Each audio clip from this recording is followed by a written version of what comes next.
Alright, so my name is Edgar. I'm Savanah. My name is Jacqueline. And so we are Urban Campesinos, like Chema was saying, we're a part of Poder.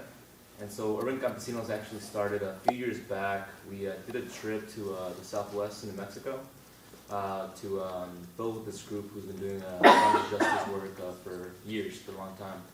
And the group is called Los Jardines Institute. And so we visited their farms, we stayed, they were running this network of farms and pretty much growing enough organic food to actually sustain like a food program for all the schools in the area. So yeah, and then we're also providing jobs for community and a lot of youth coming out of high school. And so myself and a few other people, we saw that and we kind of asked ourselves, like, why don't we have that here in San Francisco, We're here in one of the most wealthiest cities in the nation, but also one of the most wealthiest cities in the world, right? And so, and I don't know if any of you guys some of you guys might have grown up here, the food in like high school and middle school is like, it's not really food. So yeah, to me it was pretty ridiculous to kind of see that, like us being so wealthy and then kind of, not having much, but having a lot of like, of ganas, a lot of like, a lot of hope and a lot of like energy. So we decided to bring that out here, and then things aligned a certain way where we actually kind of had this opportunity where the PUC, the Public Utilities Commission, which is the largest landowner in California, actually started this urban ag program, and they actually had some space. The space is actually in Crocker, Amazon. I don't know if you guys are familiar with the area Crocker, Amazon. So it's by Geneva, kind of like borderline Daly City. It's kind of the Excelsior, the outer Excelsior. And the story of the actual space is actually that it was actually where the original Giant Stadium was going to be built. But because it didn't seem very like profitable for the city and for the Giants to actually have it out there instead of having it closer to downtown, they kind of switched it so that space became vacant. And so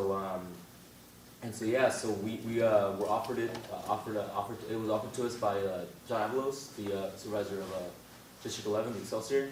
And now we've been doing a lot of outreach for the community, doing door knocking, doing some community outreach events, so kind of getting the input of the community of what they want to see at the space, and kind of programming, types of foods, and just kind of like seeing what kind of like cultural events, and yeah, it's really interesting and it's really beautiful too, because we all know diversity is really what makes a space flourish, and so the Excelsior is like a very diverse place, one of the last like real diverse parts of the city. We have a lot of like Russians, Italians, Filipino, Latinos, Chinese. Yeah, so we have it's a really beautiful district, and it's really cool too, because all they really were saying is that they want to build with each other. They want to build community. That's what everyone wanted at the space. And so yeah, it's Urban Campesinos. You just want to add more to that? Sure. It's going to be a many years process, but it's already gained so much momentum with like in the past couple of years. We've received like an enormous amount of support from like residents in the area, from other organizations. So definitely look out for that. It already means so much to me, and it's like an empty plot of land. But like all these visions that like have come from all these from talking to different people, it's already like so much. So look out for that. It's on Geneva, right next to the soccer fields. And so one of the foods we want to cultivate there is sweet potatoes and yams. There are very specific reasons that we'll get into today. But if we could all go around and share our first experience with sweet potatoes or yams, and if we have any, it could be with whatever. I'll begin. Sweet potatoes remind me of my grandma. My Peruvian grandma, with ceviche, they always have like half of a sweet potato, and my grandma, I remember her always having a sweet potato in her hand. Like with a meal, like it was just like, I don't need any food, but then a sweet potato, and it was always cold. And so before I started looking into sweet potatoes and doing this workshop, I really hadn't eaten sweet potatoes, and I was just like, oh, sweet potato fries, like they're sweet, you can put honey on them, like cinnamon. But it wasn't until this workshop when we started to like look into it and now I eat them like every other day. But yeah, in the beginning, so sweet potatoes are under my grandma, and so every time I see them, it's just like this like really good feeling. And yeah, so like my elders, you know. But that's my first experience with sweet potatoes. If you want to take it this To way. the left. Yeah. So my experience is actually with my mom. So kind of very similar. What I actually brought for you guys today is camote. So it's a traditional like dish from Mexico, and it's just like piloncillo, which is like unrefined cane sugar, and sweet potatoes, and just boil them together in the pot. Super easy. And so yeah, it's really good. And so it's just like, I mean, it's kind of more of a dessert kind of thing, but it's just like any other day. So I actually share personal experience too. So I actually went to the doctors for a sinus arrhythmia that I actually had. So it's when my heart's actually skipping a beat every now and then, because one of my nodes in my heart was actually kind of like, he said, taking a day off, you know. So we'll get into that a little bit later. But actually, the sweet potatoes actually helped me out and actually stopped. It went away. But yeah. So briefly we spoke about like the roots of where these roots come from, sweet potatoes and yams. So like you said, yams comes from the word, how do you pronounce it? Nyame. Nyame. Yeah. So that was a West African word, which means to eat, and that came from West Africa. And so, and also with with sweet potatoes, it's one of the first things our ancestors ate. It's the first thing that like we were told. It's called the treasure of the gods, and it was understood. Like I'm speaking about my grandma, and like she was saying her family understood like the nutrients it had, and so the stories is that like that's the first thing you give a baby, because you understand like the nutrients. It's like mushy, so you could eat it, and yeah, it's like really revitalizing. And so talking about like how yams and sweet potatoes are very ancestral, and how it's like met with a lot of how its roots and resistance and like survival. So it's a staple of foods, like you were saying, in the South, and it's heavy within like black and brown roots. And this is important because understanding that like looking at our roots and understanding how resilient this vegetable or this root is, and understanding like how that's within us, and so also just like fun fact, there's over 600 varieties of yams. Yeah, so this is super diverse, and actually talking about like it's not just eaten, but George Washington Carver, the inventor and scientist, he actually found over 100 ways to work with yams and sweet potatoes. So he was able to make natural dyes, he was able to make silks, he was able to make medicines, and using all parts of the sweet potato, so the vines for paper, all inclusive, like this whole, utilizing the whole root itself. Yeah. I think one important thing that was mentioned, like the difference between sweet potato and yam, are they kind of the same thing? I grew up thinking they were the same thing, but touching on this, like how they are a traditional food in the Americas, they're a traditional food in Africa, they're also a traditional food in the Pacific Islands with like taro and other kinds of sweet potato. Looking into those histories, you realize like, okay, well, the reason we use the word yam here so interchangeably, it's because when West Africans were brought into what is now the United States, they saw the sweet potato and were like, okay, well, this is yam, this is used like our yam. So that language and that influence of like those two crops, I mean, they're very similar but different. Kind of bridge, so like bridging those like intercultural, not just through language, but through like recipes and food, I thought was like extremely powerful. I didn't make those two connections. It's like I knew it as camote, So I thought that was just very mind-blowing and like special. It's just kind of like, it's a very resilient crop wherever it's growing. So In Jamaican patois, so Africans coming to Jamaica, and you say him, he, yam, he eats. Yam ital food. You ever hear of the term? It's a good term. If you never heard ital, I-T-A-L. It's a vegan food that's eaten there. It was from the word vital, V-I-T-A-L. So it wasn't Italian. So it's ital food. And anyone is welcome to share anything or any questions that they may help throughout. Yeah, so another really important thing, like here in the context of the United States, it's the 7th most important crop. And it's interesting to hear that it's such an important crop, but like many of us have only had it like one time a year or things like that.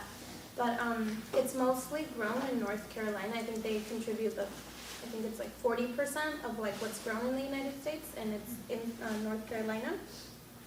And what is really, really cool for any permies out there, any permaculturists, what the sweet potato actually does when it grows, the whole thing is edible. So I don't think a lot of people are familiar with like eating the sweet potato greens, but that's also edible. So it's one of the crops that, one of the few crops in which you can eat everything.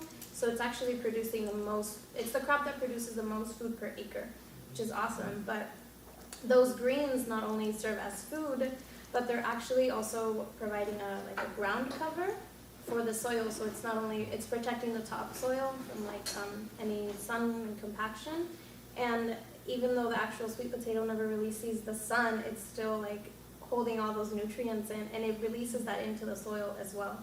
So another thing, and I learned this at the Black and Brown Unity Conference for urban growers and farmers, is that some farmers had an experience in which they like came to a plot of land in which they were going to start a farm, and their soil was so compacted, dry, old soil, and one of the first thing they grew was sweet potato, and within 3 years that soil had been totally remediated because of the sweet potatoes. So that's another like really regenerative and like special property that this crop has for land and people. Yeah, and another thing about it being very regenerative, it's one of those crops that you can like grow yourself, because here, a bit from our dad. If you were to take this and like cut it, there's these kind of like little eyes that you see there. So if you were to cut this and maybe like stick 3 toothpicks, yeah, you can actually place that in water enough so that about half of the sweet potato that's been cut is submerged underwater, and within like a week or week and a half, those like little eyes will start growing its own vines, and the roots will start coming out from the bottom.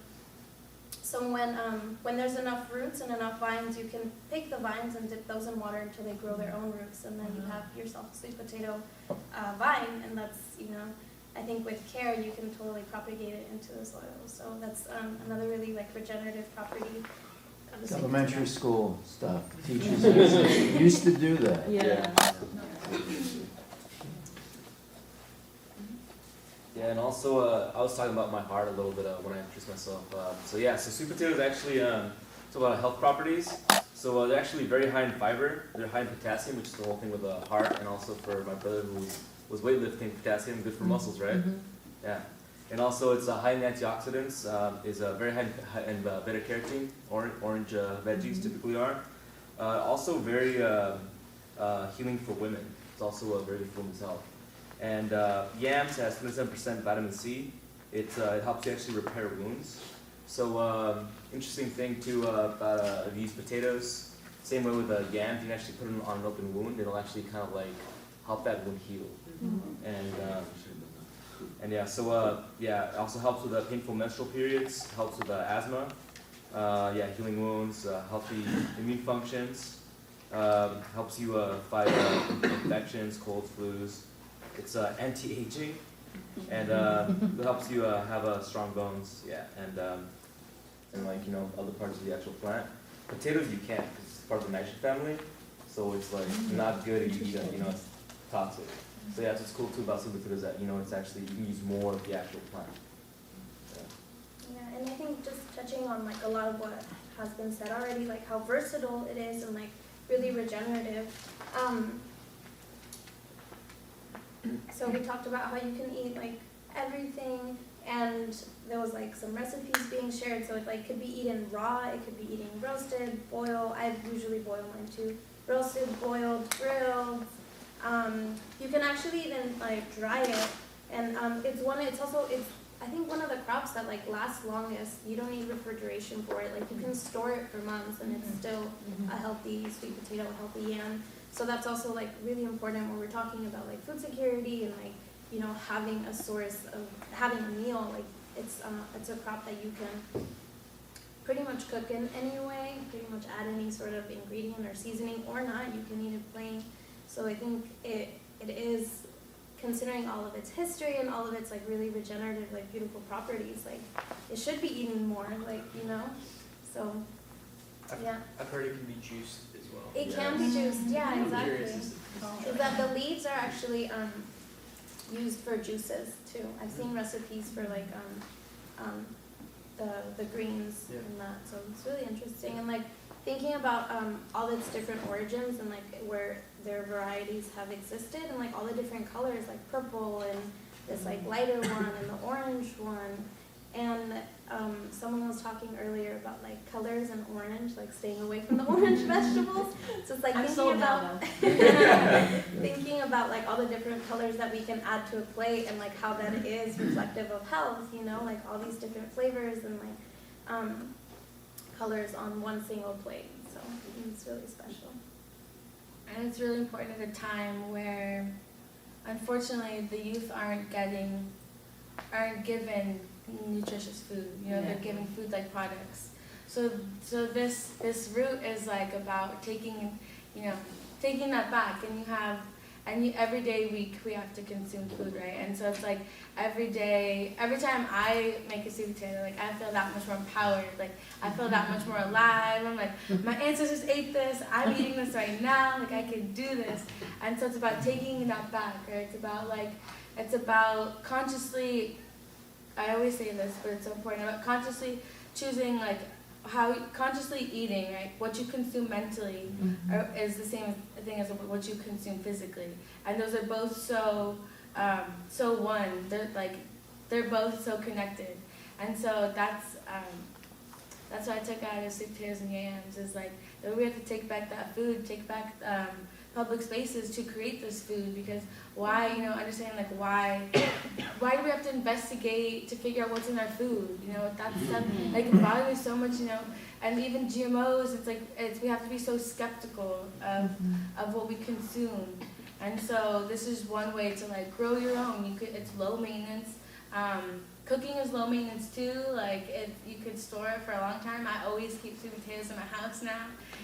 Because if I don't have anything to eat, I got a sweet potato. But yeah, and I feel like, I could be wrong, but I think we all understand like the importance of understanding what we're consuming. And the history is really important too, because like Alondra was saying, like the spirit of the sweet potato, what that means, and like for me that's really powerful to understand that my ancestors were eating these, and that was their stability. So with the starting of Hanukkah, and one of our favorite things to do is fry up a whole bunch of potatoes and make latkes or potato pancakes. Has anybody ever made a sweet potato pancake? Yeah. Vegan, of course. Of course. And how does that work? Worked out okay? Yeah. You guys all know a little bit of flour and just work it out. But the main thing is after you grate your potatoes, because these are white potatoes, which are toxic, as you say, you want to grate out all of that because it's bitter, and then wash it out. It's a little bit extra work, and dry it up. And then you either make a batter if you want, or just some extra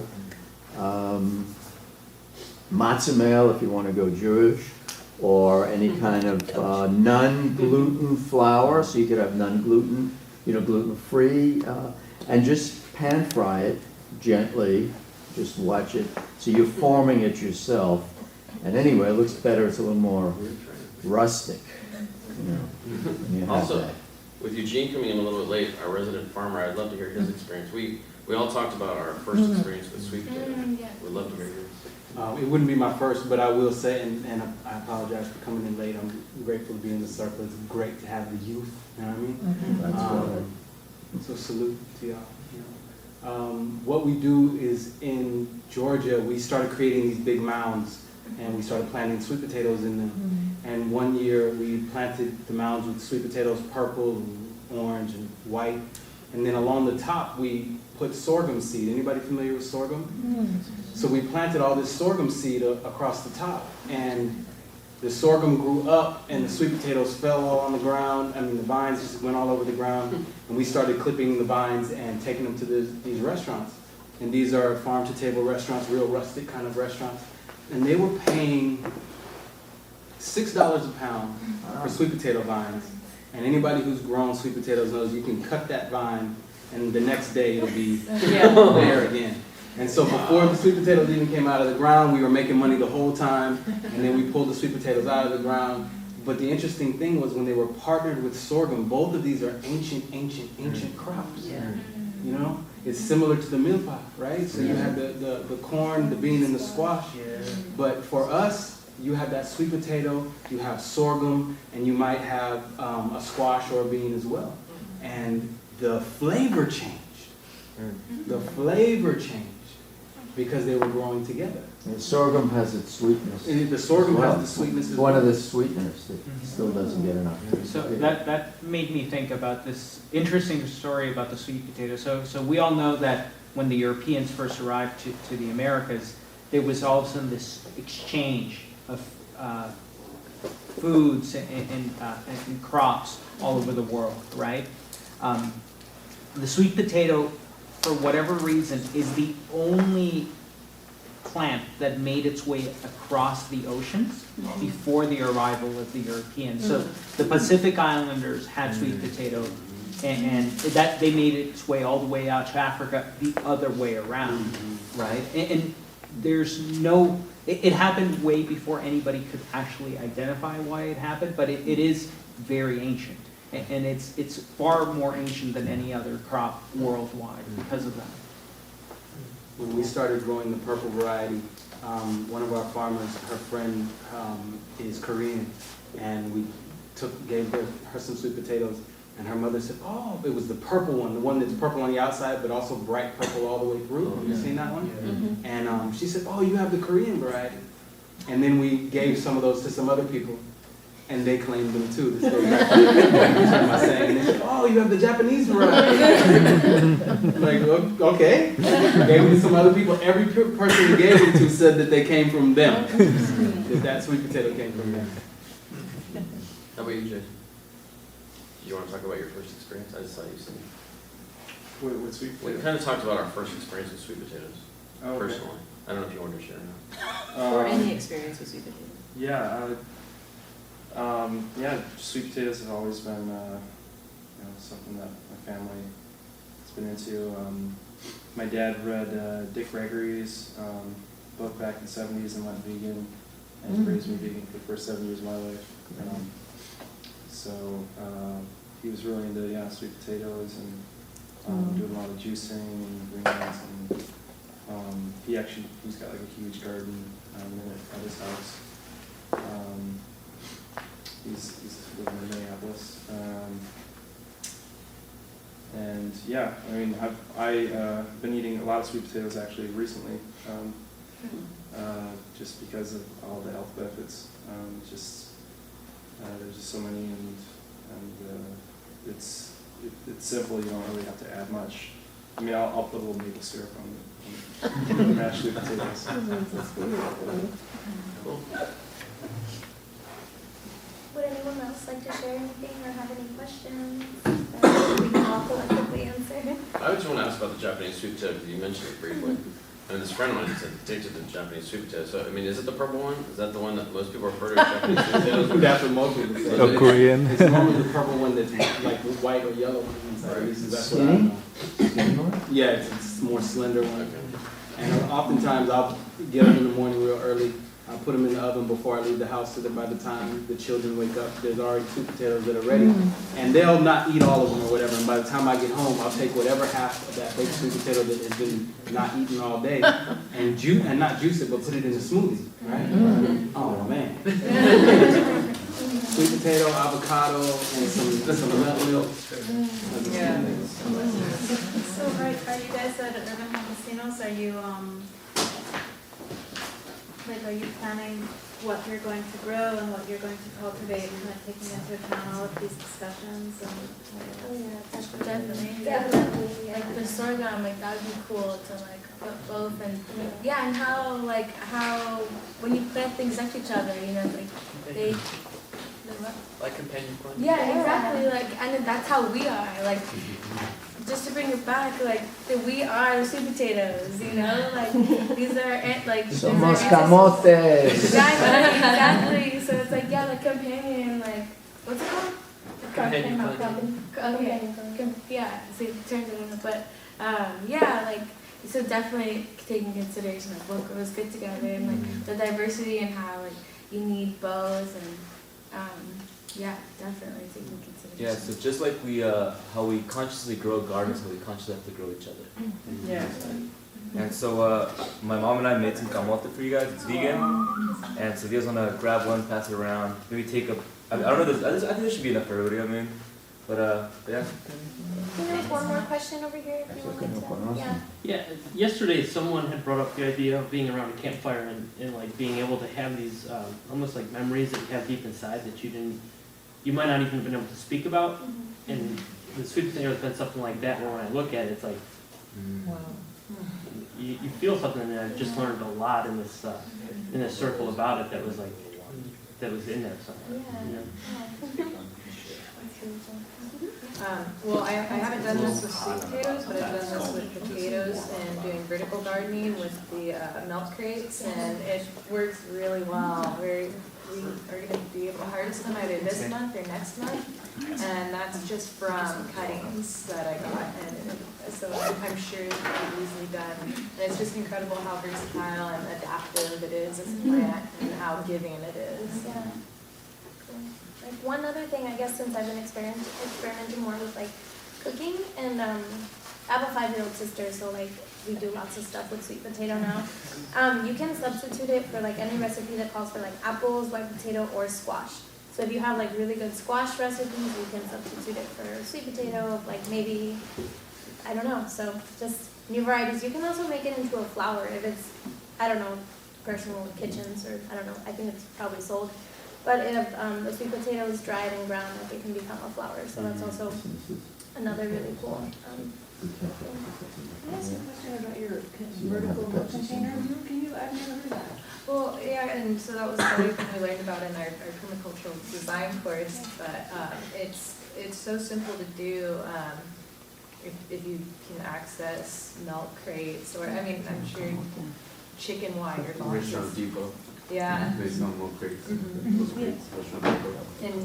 your bottom layer. Yeah. Little plastic ones that you've seen from. Yeah. Whenever? Okay. Your bottom layer is, it's important to have a cardboard layer on that to keep the dirt in, but the rest of the layers, it's just compost, leaf mulch, and it's like a lasagna. And somewhere in between you're putting in a cutting, and I put in like 3 to 5. And then you put another layer on top of that, this time without the cardboard. So from there, so you guys leaf mulch, leaf litter, and then compost, and then in between. And so I've got 3 stacked high, and the vines just, they come after the sun. Oh. Yeah, it's beautiful too. And so, This was at a Boys and Girls Club. an interesting thing when you come to this is that you can literally shake everything out, and then you have your food in that crate. I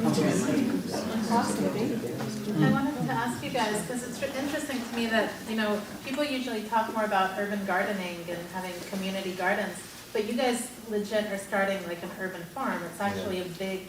It's 5 acres. So you're not just about, you know, oh, some fruits or some lettuce. You're gonna do things more like, you know, a bigger diversity maybe, or more starchy foods. I mean, yeah, we went to Alameda Farms. Me and her, like, in the course at college, and they were saying, like, turnout yearly, they get 11 tons of fruits and vegetables, and that's, their farm is what, like, maybe, like, how many acres? I think, like, 1 acre, 2 acres, maybe? And just, yeah, so I feel like we've been thinking a lot about also, like, ancestral foods, like, connecting back to the way our ancestors used to eat.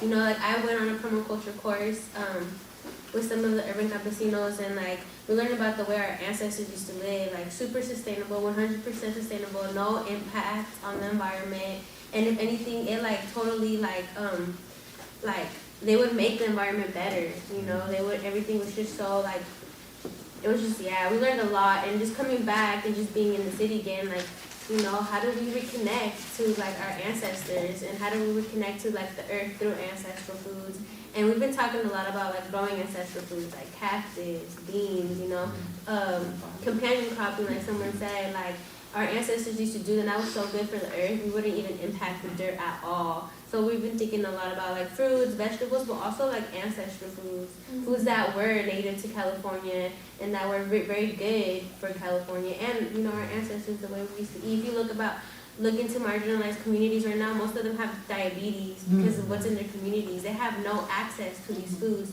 We're based in Excelsior. We're gonna like be right next to like Sunnydale projects, you know, maybe they could come and like get free food, you know, like we've been thinking about different ideas of how to like make access to the youth, make access to the elders, you know, most of our elders don't even have connection to these foods anymore, you know, because they're not in their native land. So how do we create that? We've been thinking about Chinese ancestral foods, like, because we live, the farm's gonna be in a very like high, like Asian populated area.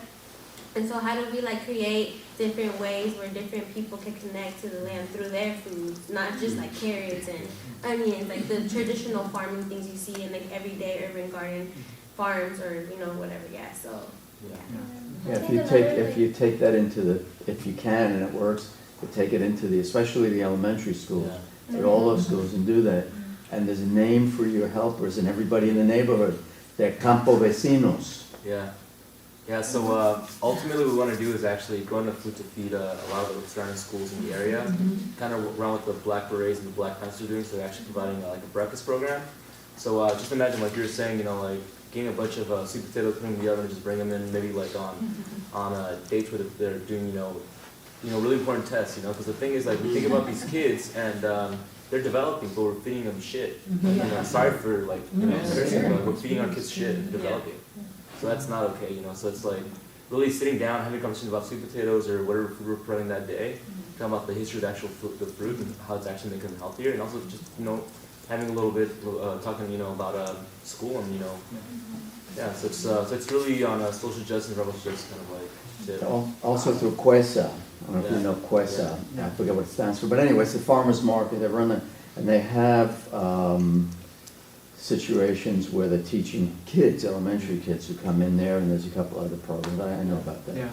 Something that, you know, we talked a lot about this yesterday about how can a urban farm be sustainable, and it seems like we're approaching a consensus that you won't necessarily ever be profitable, but you can start building that capacity. You can start getting people involved, and ultimately identify those people, which, like Eugene says, are going to say, I don't want to live in the city. I want to go and become a farmer, a real farmer, right? But just giving people that opportunity to expose them. And 5 acres, it's big. It's a farm, you know. But well, for San Francisco. What I'm also thinking is that you guys are saying, you know, it's not only the sweet potato, but generally this exploration of ancestral foods, and I think that's important.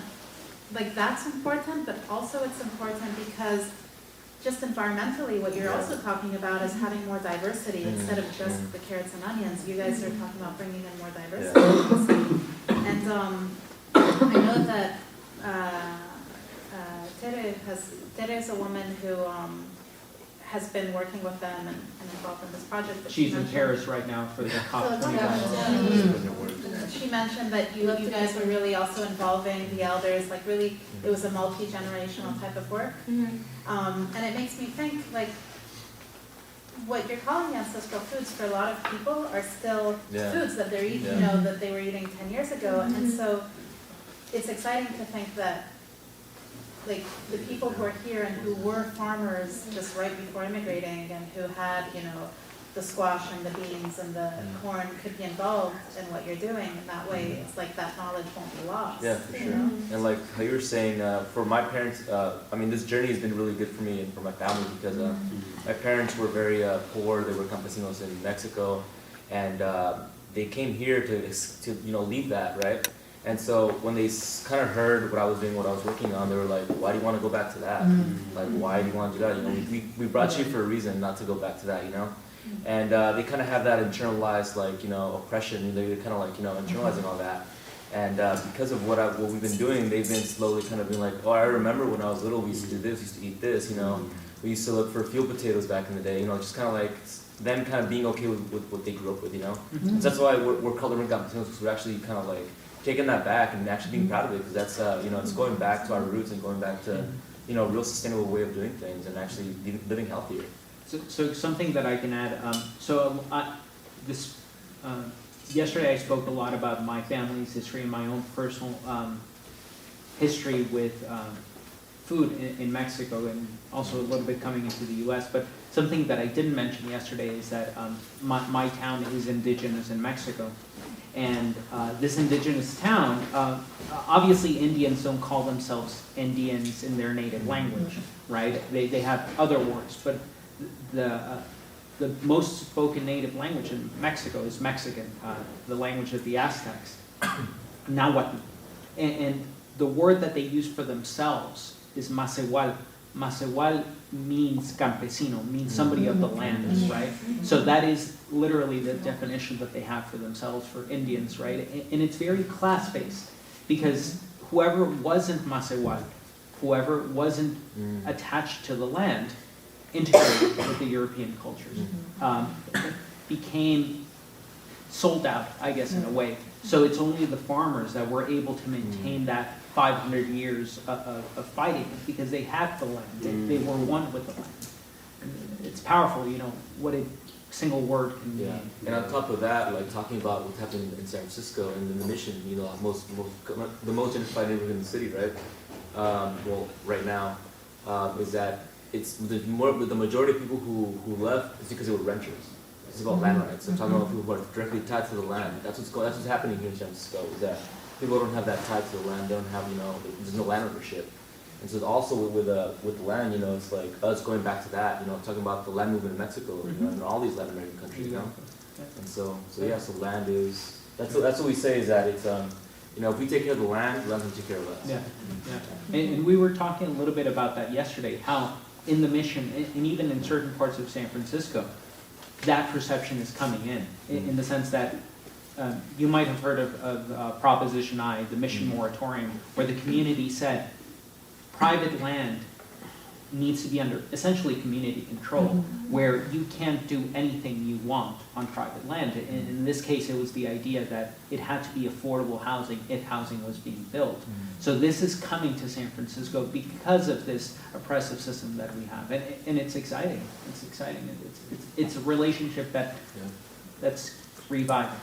I mean, just even thinking about like the language that we use to talk about, that's like often so used, it's just like it's property, it's not land, you know? So that like even that is like super mind blowing to try to understand or try to analyze, and like it's reflective of like our relationships to where we may live or where we may be from, right? So a lot of us talked about like, oh well, some of us talked about like, oh, our parents are from a different country, but how do we fit into this country, and how do we try to bring our culture into this country? This is my home and this is my land, so just all these like contradictions, but you know, so it's interesting.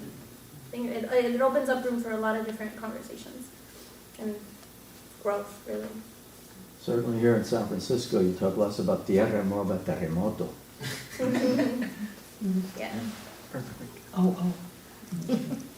Less about the earth and more about the earthquake.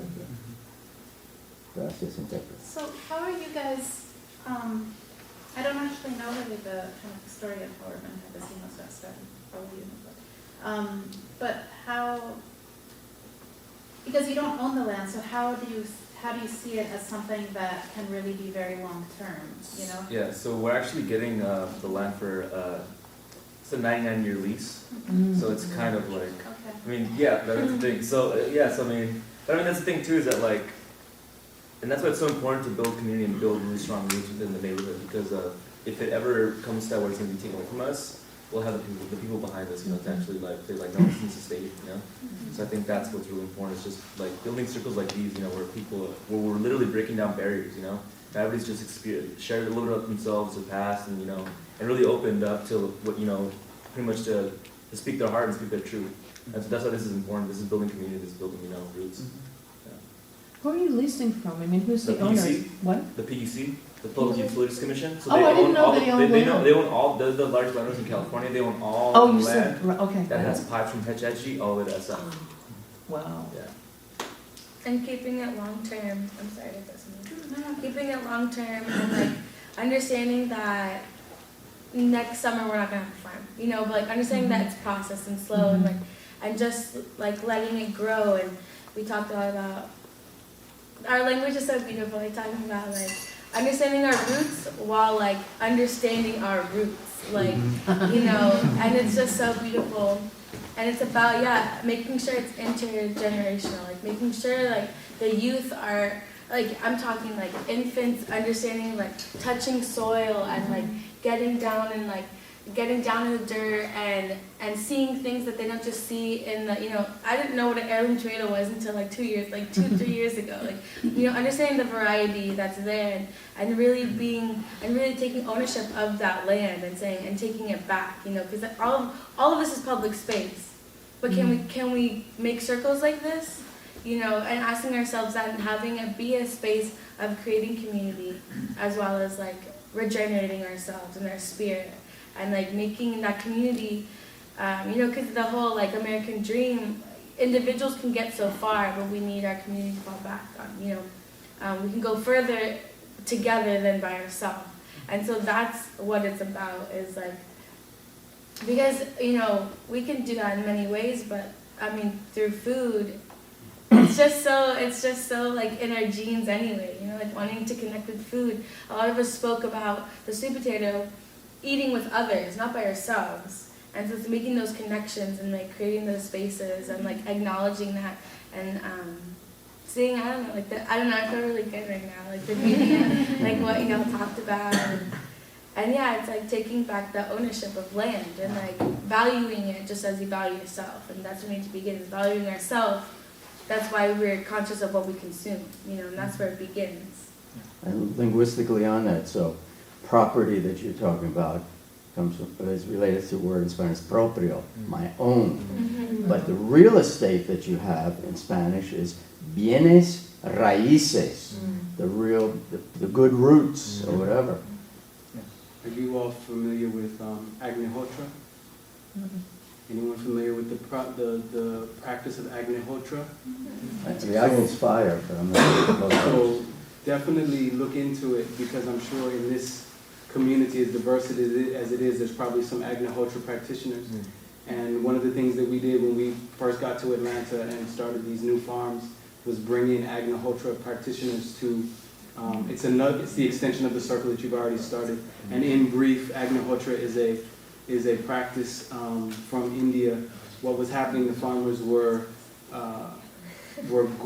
because of this intense population growth years and years ago, the Indian farmers there was a lot of toxicity on the lands that they were having to force to expand into. And some of the mystics came up, they went into meditation and came up with some things that needed to be dealt with and a way to deal with them. And it's the practice of at sunrise and at sunset. It has 3 ingredients: cow dung, ghee, you're familiar, and rice, basmati rice. And it's burned in a copper pyramid at sunrise and at sunset, and then it's accompanied by chanting. And this process yes. Yeah, go ahead, finish it. Then No. I'm not. I recently attended it and I didn't know it, and it has to be according to the exact time of the longitudinal and latitudinal time when the sun is setting or when the sun is rising. So like after every half an hour, actually the time changes. So if we are sitting here, the longitudinal and latitudinal time is different as compared to the Southern California. So it has to be done according to that. And what happens is that after putting in all the 3 ingredients, so for vegans, ghee is derived from the cow's milk. So it's not good for us. Well, it's not a matter of eating. But it has the medicinal values then. The ash that comes out has very medicinal values. And I've heard that for the first time that asthma is cured. And one of the gentlemen who was there, he did said that as a teenager he grew up with asthma, and he attended that in his hometown, and one of the uncles gave him, and I think he did it for 3 years or something, and now he does not have asthma, and the guy is in his late 30s now.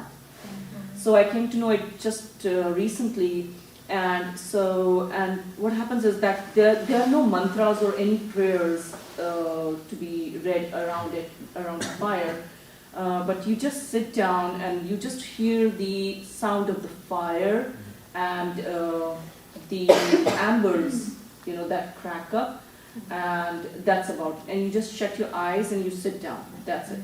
Either a cross-legged, like crisscross applesauce, or you're sitting in a chair, just like that, and just focus on it. So that happens. I mean, it's very little wood that is burned, so it takes barely like 10 minutes. So, and that itself has, I've heard that a lot of, it helps in focusing. It has, the ash has medicinal values and all that stuff. Now, sorry to cut you down. No, it's good, because Because I recently came to know about it. I'm like, no, people know about it. there's two different, I mean, not different, but there's the expanded, that ceremony was, you were using the ash for the humans, and what I was speaking about is the practice for the land. And so what Agnihotra does is it purifies the air, the water, and the soil, and as the sister said, it's based on sound frequency. It's based on the sound frequency, and that's why it's burned inside of a copper pyramid, because it helps the resonance. So just look into some Agnihotra practitioners that are local, and for the purification of the extended purification of the space that you're already doing. What's it called? Agnihotra. How do you spell that? Agnihotra. So I had a question in regards to the process that went about you getting this. You mentioned that the PUC is the largest landowner in California. Do you think that there would be the possibility of them repeating this sort of lease in other parts of California, so that this process could then be emulated and repeated? Yeah, I mean, I definitely. I mean, I think, for them, I'm sure, like anybody who, has money, for anybody, if they give money away and they get that, they get like a positive return from it, and I feel like they're gonna do more. So I think, like, we are setting, kind of like, we are leading and hopefully gonna have people walking in our footsteps, and depending on how we walk our walk, So I think it's up to us to do a great job so that there is more opportunity like that. Because so that farm, the farm that we're going to be opening up is a part of like 2 other sites that they actually tried to like kind of open up. So I mean, here in San Francisco, there's like Reagan Park runs community gardens, but they're not really communal gardens. They're just kind of like lock and key, and there's a year-long, 3-year, 4-year wait list to get into some of those spaces, and PUC has a spot out in Bernal that they're doing at Bernal Hill at what's the park is that? Is it Holly? No. Well, it's a park on top of Bernal Hill. Holly Park, yeah. I think so. And then there's also a tool borrowing, like a tool shed in Bayshore that they have. So those are the 3 projects that they're working on. And so yeah, we are kind of like the pilot, And so yeah, it's up to us. But I definitely think that there will be more opportunity. How are you guys gonna organize, I guess you have work days, or you're going to? We haven't decided. Yeah, so actually, so I mean, we want to run it as a co-op, so we do a co-op structure, and so we're actually developing the whole membership kind of like system that we're doing it. And it's just kind of like, because the thing is, like, there's gonna be people who are gonna come in and gonna be like, want to be there like every other day or every day, and people who are gonna be there, resident farmers. But there's also gonna be, like for example, I think of like the señoras in my community, so like the kind of like the women, the moms, the tias, like the people who kind of have and usually carry tradition for at least my people, right? And so for them, it might just be, I love this farm, I love what you guys are doing here, but I want to come here and just make tamales, or I want to come here and just kind of like harvest beans with my nephews or my sons and daughters, and just kind of have that connection. And so we're trying to work around that, see like people's availability and what people can access and what people can actually offer, and work with everybody. That's the thing, we want to build community. That's the main thing. And through that, I mean, I think it's also important to recognize that it's not only gonna be food growing, like I wanna see a kitchen there, like huge kitchen, you know, like maybe if someone doesn't have a kitchen in their home because they're living in like SROs or like hotel type things, it's like how can we access that, like thinking about the possibilities. Another like, What if they wanna cook meat there? Do you have an issue with that? They're not, Huh? they're not, Yeah, it's we're not not. a vegan project. But I mean, we'll still figure it out. I guess it's gonna be up to us and our yeah, members to I mean, figure it out. and a lot of it, I'm sure it's gonna be a work in progress for Yeah. many years, you know? Mhm. So that's another thing, like having a big open space in which like ceremonies or like parties or workshops can be hosted. Having, just a lot of different possibilities. I think the most important part is like having some sort of relationship to that land so that we can grow food there, so that we can grow medicinal plants there, so that we can walk through it and not feel super congested with like cars and, you know? So, Yeah, and so the idea is to have an open farm, so we're thinking of using like, just like no fences, using natural structures, but nothing that's gonna be like totally like hindering somebody from actually walking in. So we do a lot of work with indigenous communities, and so, and I consider myself indigenous. I'm not gonna speak for anybody else, but we do a lot of ceremony, and so we wanna have, like a space to sweat, do like a traditional ceremony, center ceremonies, and just, have a place for people to gather, because that's the thing that's just really important is gathering space, cooking, and that's pretty much, and learning space too, just for kids to actually learn, know what's up. Yeah, like stacking functions, we want to get into permitting Permit terms. talks. Yeah, we want to use the space, like, for ceremonies, for different things. Like, like think about how we grow, we need it needs to be biodiverse. That's how they grow best with each other. And so that's like kind of what our idea is, kind of like in Lakesh, like you are my other me, like we're going to have reflections in everything we do, like set intentions of like, like love, and just like abundance of like food, like sustainability, like what we're growing is what we're also giving up into our communities. And so how does everything we do like reflect each other in such a way where we're like living in community, how it says like it takes a village to raise a child, and like this farm is it's gonna take a village to sustain a farm. Like I've been thinking about moving to Oakland because it's more affordable, but then I'm like, that's not realistic for my future, because I'm not gonna travel from Oakland to, go tend a farm every day. Like that's not realistic. And so how do we build like avenues for people that, are gonna stay in the city, and, we don't have any options. Like you said, almost all gardens have like locks, how do we get into it? We can't, like there's 4-year waits. When I used to live in the Tenderloin, and there's nothing out. There's like some small little things, but they're locked, only open Tuesdays and Wednesdays, and it's like catered to older people, so I don't want to feel like an intruder.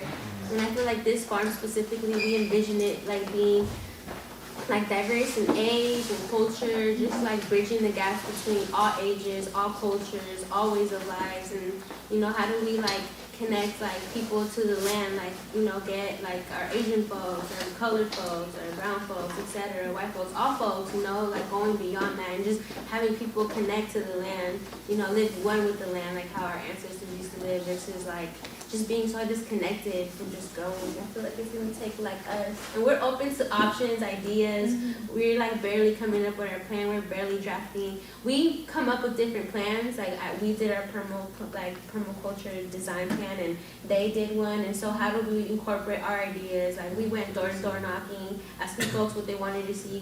We held like a lot of community events, and so you guys that have all these like experience, like how can you guys help us grow this like farm, because it's for us. This isn't our farm. At the end of the day, it's our future generations. Like I hope my babies, get their hands in that dirt, and be like, yeah, my great grandma helped start this, and y'all could be those people too. So we're like totally open to ideas, options, hands, whatever. Love. So yesterday I actually finished my permaculture course, and like some of the some of the other members in the course were like, well, good luck with your project. I'm like, what do you mean? Like you're a part of it too. Like good luck to both of us. So everyone that does want to get involved is going to get involved, because we're open to everything. So and then maybe when we have the space, this forum can be held there. Absolutely, we would love that. yeah. So like those are like definitely. we'll get our hands dirty and help build it. Yeah. So something that you mentioned that we're going to talk about in our next session is you mentioned community gardens and the model, the flawed model that we have here in San Francisco, and much like bike lanes, you know, they're seen and probably are aggravating things like displacement and gentrification, because I think it was you who was telling me about the one in the south of Market that actually ended up getting a fence because there were too many homeless people getting in on it, which is completely not the idea of a community garden. It should be everybody's, right? And I think the way you're going about it, the way, what was it, that, who was it that said it the last panel? If you eat, you're in. Like that's all that's required to be part of that, right? To be willing to go and put your time and effort into it, to be a part of it, right? That's going to help prevent that, and perhaps even reverse this question of displacement and gentrification that's going on, right? So I really appreciate it. I think it's a good way of going about it. How did all of you meet? How did this? We don't live in the area, so it doesn't take a lot of time to say. How did you? The universe buys.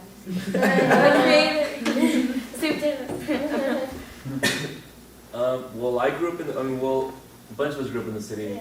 But I've been with Poder, the nonprofits downstairs, since I was a sophomore in high school. And so I've been with them for about 8 years.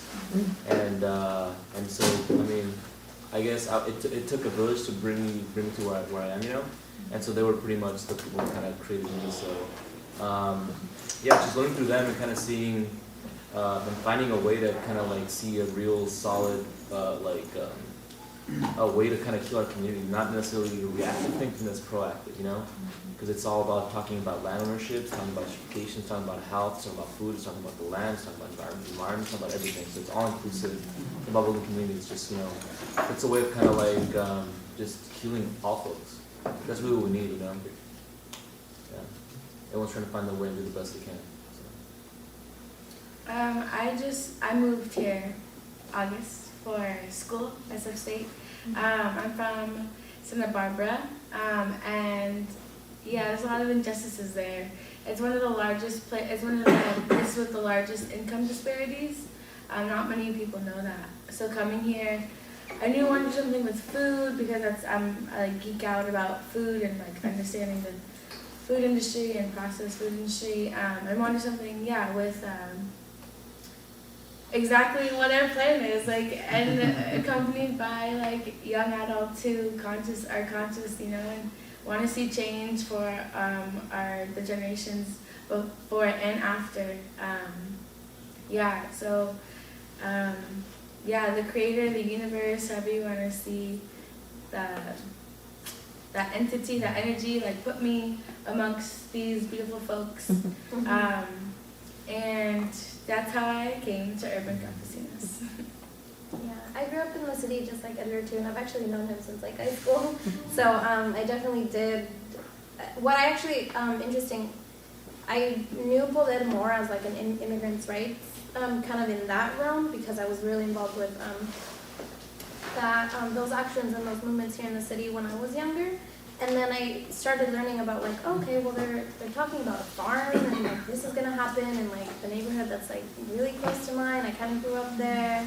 And then like once I realized that like Edgar was like taking a huge part in like what the creation was gonna be, I was just like, all right, I'm in, down. So yeah. I actually started got involved with dollars.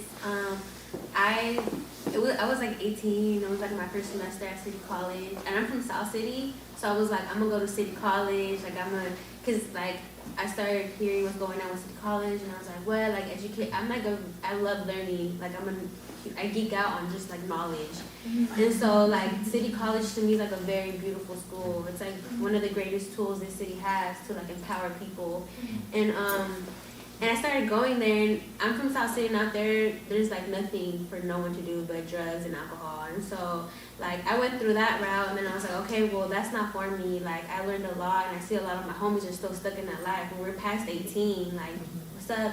And so I wanted to start a garden there, but I was by myself, and it didn't happen.